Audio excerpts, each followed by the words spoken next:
So I think we're very focused on the train and attract and recruit part of the equation, and I think it's a delicate balance of the two. I think in this technology, digital is an entirely new capability that does require people with that expertise, but at the same time, to move and scale the organization, you actually need to train people that have retail and branding experience to take on new capabilities and evolve their roles. And one of the things that we're thinking about at Clorox too is, what does even the word training mean?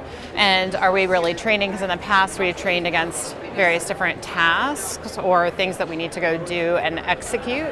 But actually what's required in this space where you're blending the two together is actually capability building. And so how do we step back and get people to think differently about the changing environment and take initiative to evolve the work that they do and build capabilities rather than just training against tasks and processes. So I think it's really interesting as we think about the org charts. I think one thing for certain is it's definitely much more matrixed. I think both retailers and brands have been very hierarchical in nature, and that doesn't really work anymore in an omnichannel environment where marketing and sales are overlapping, where the consumer is going across different channels of retail. That experience does overlap, and so leadership of the future is definitely much more matrix across the organization, and people need to be kind of comfortable with some of that change. One of the interesting things is that we think about sort of the verticals or functional silos that we are organized today, whether you're on the retailer or the brand side, is very much about assets and processes, right? Whether it's marketing and sales or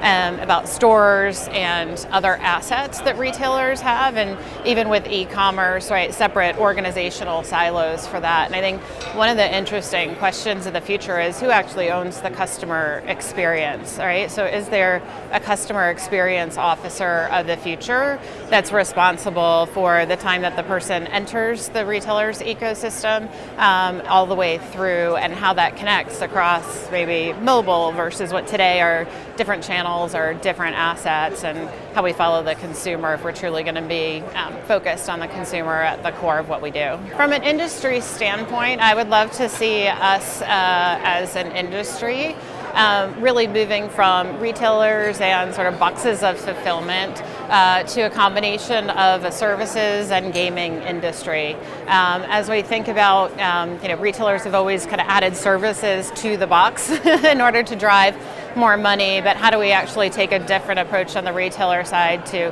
provide services all the way through that path to purchase, if you will, right from shopping list and moment of inspiration all the way through the fulfillment and the enjoyment of that experience and being connected.